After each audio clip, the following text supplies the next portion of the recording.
Palak dulu, siram. Kalau mandinya pakai bak, palak. Ini harus kita ini nih, jangan polos-polos amat. Palak dulu, mandi di kali, nyucep. Ya nggak begitu, enggak. Ya kita Islam ini rahmatan. Iya enggak. Ini kita mandikan pakai palak dulu, siram. Palak ini kalau mau dipikirin ada dua belahan, kanan, kiri. Ini mana dulu? Tuh sahabat tuh pada nanya, bagaimana memperhatikan mandinya Sayyiduna Muhammad Sallallahu Alaihi Wasallam? Tidak kanan dulu menyiram, terus diri. Kalau palak mana aja, yang penting kepala dulu. Tidak ada kanan, tidak ada kiri. Kalau palak tuh begitu. Tidak ada kanan, tidak kiri. Gayung nih. Tapi saya mandi pakai selang. Maklumlah saya sudah biasa di setim. Yang itu motor, dia motor mobil. Lah kan selangnya kecil. Ya kalau begitu kanan dulu. Setim. Gayung enggak, tengah. Jadi agama tuh diatur dan cakep. Begitu. Udah palak, mandi, kemudian siram badan. Yang kanan depan, kanan depan. Habis kanan depan, siram kanan belakang. Baru kiri depan, lambung kiri, baru kiri belakang. Tuh mandi kayak begitu. Namun ketika memandikan mayit tidak. Mandiin mayit, pala, siram depan, semuanya, kiri kanannya, baru belakang. Terlalu repot buat mayit bila depan, belakang, kiri depan, kiri belakang. Maka untuk mayit depan semuanya, baru belakang. Karena mayit itu ketika nyawa dicabut, kata Nabi, sakitnya orang dicabut nyawa itu lebih sakit dibanding badan dibacok sampai 300 kali. 300 bacokan. Jadi biar jangan terlalu banyak menggerak-gerakkan mayit. Begitu. Itu mayit. Tapi kita yang hidup enggak mandi. Dan mandi ini diri. Kalau mandi Nabi dan hidup. Nabi itu mandinya diri. Kalau wudhu duduk, itu Nabi. Coba kita pikirin. Kalau wudhu berdiri. Kalau mandi duduk. Bagaimana ini? Maulidnya kita kerjain, ajarannya kita angkat. Ada enggak yang kalau mandi nongkrong? Ini yang ngaji ini ada enggak ini?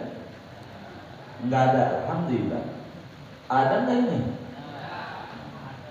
Benerin diri. Nabi itu mandi pakai shower. Shower itu lebih hemat dari dulu. Jangan dikata baru shower. Inilah yang namanya ngaji sejarah. Quran itu menulis sejarah banyak banget. Di zaman Nabi Yusuf alaihi salam, falamma ra'aynahu akbarnahu wa qatta'na aydiyahunna wa qulna hasya lillahi ma hadza basharun in hadza illa malakun karim. Ketika Nabi Yusuf lewat di tempat peragaan Situ Zulaikha, peragaan ngelihat orang lagi pada pegang apel, ngiris apel, wa qatta'na aydiyahunna, keiris tangannya. Saking ngelihat gantengnya Nabi Yusuf, masya Allah, perempuan itu terkesima. Itu yang namanya bintang film India tuh, siapa tuh? Iya, Serokan. Itu kalah gantengnya sama Nabi Yusuf. Kalah. Begitu. Itu terkagum-kagum, keiris tangannya. Mana sejarahnya? Ini kita berbicara peradaban. Kira-kira keiris itu waktu itu ngirisnya pakai batu apa pakai pisau? Hah? Berarti sudah zaman batu, udah zaman pisau. Oh, dan dulu Quran sejarah. Shower kan nanti pakai shower, iritan pakai gayung, iritan pakai shower. Shower. Waduh, saya nggak punya. Gampang caranya. Apalagi orang Karang Tengah kan banyak pohon-pohon tuh. Buat nyiram pohon itu, berarti main di rumah bapak. Apa tuh? Iya ceret. Kaleng tong gua dibolongin. Ah, begitu lah. Jadi biar irit. Jangan bikin susah. Yang penting shower. Ini showernya mahal. Nggak apa-apa. Itu kan teknis. Ini nggak dibutuhin foto, kan begitu. Pakai apa? Lah mahal. Pakai sendang swallow buat tutupnya. Kayak gitu. Ya Allah, jadi aja kita kayak begitu tuh, hemat. Mati. Jadi belahan pada depan. Kenapa Nabi begitu? Belahan belakang. Ulama tuh dongengin nantinya. Ya karena pakai shower.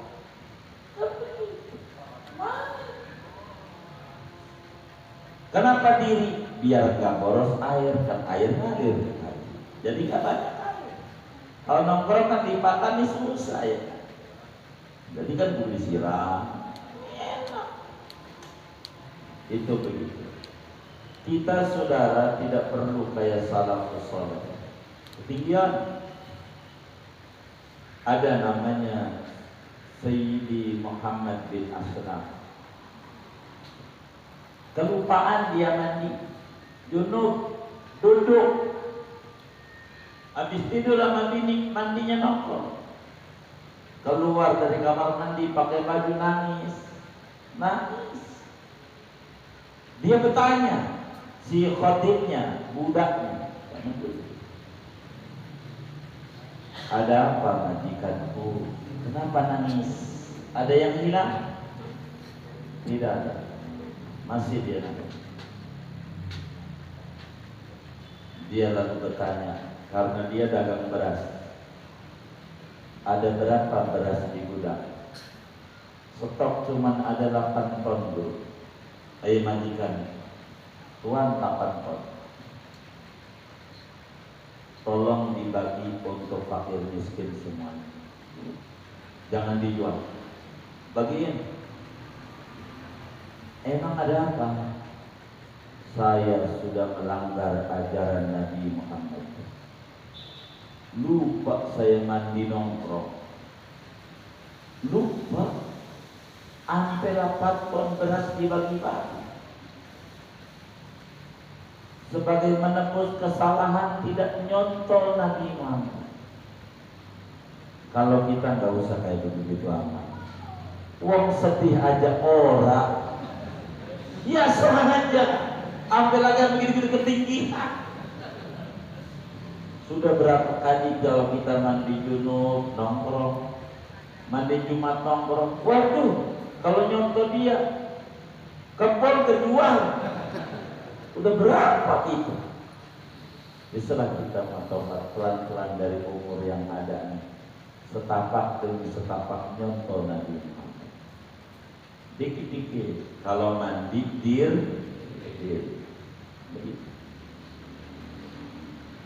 Jadi sehingga teknologi itu sudah maju kala itu. Kamar mandi nggak perlu gede-gede kalau diri. Kalau pakai shower tuh nggak boros. Kalau pakai kolom, Allah orang dulu di Betawi, kolomnya segede alaihim ajmain, udah banget. Hah? Bisa berenang, bener nggak? Ya Allah. Nah kalau kita suruh begitu, rumah kita kolom doang. Rumah kita kan tipenya RSXS. Apa itu artinya? Rumah sangat strategis. Ke dapur dekat, sumur dekat, meja makan dekat, tempat tidur dekat, ruang tamu dekat, tempat kalau kemana-mana dekat. Namanya tempat apa? Iya. Sampai kubisi bangunin lagi dari dapur nyampe pakai kaki. Masuk, ada segitu, strategisnya. Jadi nggak perlu memakan banyak tempat, dipakai oleh bikin-bikin rumah tipe 21, tipe itu semuanya dipakai. Hanya perputaran waktu saja.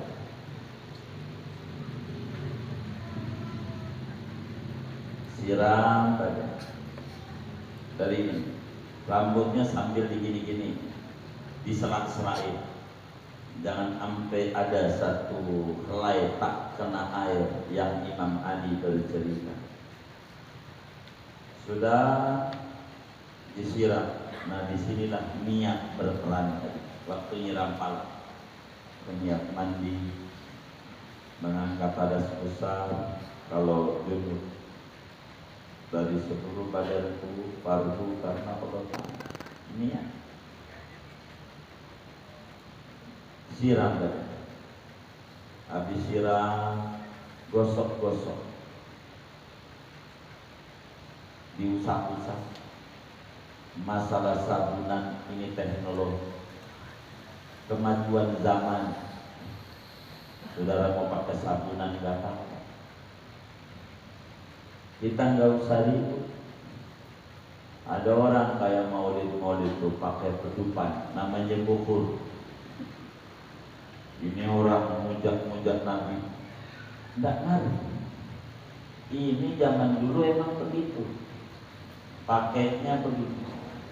Setanggi, biar wangi. Biar wangi. Ini bid'ah. Katanya. Tapi saya lihat di mobilnya pakai bike press. Sama. Cuman modern itu. Model ya ini lama sama aja. Kalau ini di bidang ono beda, apalagi mereknya baru lagi. Nah, diributin, gosok-gosok. Kenapa gosok-gosok? Imam Malik, gurunya Imam Syafi'i, yang tiap malam tidak pernah beliau tidur melainkan selalu mimpi ketemu Rasulullah. Ya tidur tiap malam, setiap malam. Selalu kalau tidur mimpinya ketemu Nabi. Satu bening. Kalau kita tidak usah kayak begitu kebiasaan. Orang tua aja jarang mimpi ketemu orang tua jarang. Yang sering gondoruo, dan jelas. Memang kita pikirannya jelek, iya. Jadi Imam Ali itu mimpinya ketemu Nabi. Imam Ali itu mengatakan yang namanya membasuh enggak nyiram doang, kudu dius. Kalau mandi siram doang enggak diusap, enggak sah Nabi. Dalam madhab Imam Ali. Dalam madhab Imam Syafi'i terbasuhnya badan. Mau yang basuh itu pancoran, curug kata orang Sunda. Kata orang Jakartanya air terjun, di curug juga. Curug Cilember ya air terjun. Itu terserah. Tapi Imam Malik mewajibkan digosok-gosok. Saudara pakai sabun boleh. Kalau zaman dulu pakai kembang. Ada orang mandi kembang warna 7. Oh ini beda, tidak ngerti. Emang dulu masih kembang, modern berubah menjadi sabun. Itu dari kembang juga, cuma dimodernkan doang. Sampo dari erat. Masalah sabunan antara saudara, pakai merek apa? Green ekonomi boleh. Itu mau suka-suka saudara, enggak apa, boleh aja. Itu gila badan disamping nama piring, enggak apa, boleh aja suka-suka saudara. Itu kan orang bisnis aja. Ini sabun muka, ini sabun badan, ya biar beli juga yang ini, beli yang ini, itu murah dagang. Terserah saudara. Itu namanya teknis. Agama tidak mengatur kayak begitu. Teknis. Gosok badannya, usah, biar kita tenang. Yang nyampe aja badannya. Enggak mesti semuanya, karena ada juga yang enggak nyampe. Begitu. Silakan. Kenapa? Sebab dah khurujan min khilafi man aujab. Karena keluar dari khilafnya Imam Malik yang mewajibkan kudu digosok. Madhab Syafi'i sunat saja. Dalam kaidah madhab al-khuruj minal khilaf mustahab. Keluar dari khilaf ulama sunnah. Maka madhab Syafi'i sunat. Udah, kemudian sunat mentiga kali. Bahasa kita orang nih, pertama mandi, ini cara mandinya. Siram, kepala, badan, kanan, belakang, depan kiri, belakang kiri. Udah kena air. Yang kedua sabunin. Buang air sabunnya, kayak tadi lagi. Udah 2 kali tuh. 3 bilasin. 3 kali mandi. Tuh namanya sunnah, mentiga kali. Mandinya begitu. Sunnah tuh kayak gitu. Semuanya tuh yang namanya 3 kali ini apanya? Semuanya mandi begitu, pala jadi 3, lambung kanan 3 depan, kiri juga. Ini teknisnya yang enak, pala siram kayak tadi, sabunin. 2 jadi tumis, bilasin. 3 nyambut sabun. 3. Nanti kalau mandiin mayat saya tidak terangkan di sini, agar supaya pada kajiannya saja biar nggak terlalu panjang. Bagaimana cara? Ambil sama semua mandinya. Apanya yang 3 kali? Gosok-gosok juga 3 kali. Tadi disiram gosok, pakai sabun gosok, pakai ini. Hatta baca bismillah itu doa sebelum mandi 3 kali, sunnah. Bismillahirrahmanirrahim. Bismillahirrahmanirrahim. Bismillahirrahmanirrahim. Dari a'udzu billahi minasyaitonir rajim. Bismillahirrahmanirrahim. Alhamdulilladzi ja'ala al-ma'a tahura wal islama nura. Rabbi a'udzu bika min hamazati syayatin wa a'udzu bika rabbi an yahdurun. Ulangi 3 kali. Sebelum itu doa-doa itu yang sebagaimana kajian sebelumnya itu, biar saya akan ulang banyak. Termasuk doa sesudah mandi. Menghadap kiblat, matanya lihat langit. Asyhadu an la ilaha illallah. Walaupun kita buta, lihat atas saja, tangannya diangkat. Orang doa.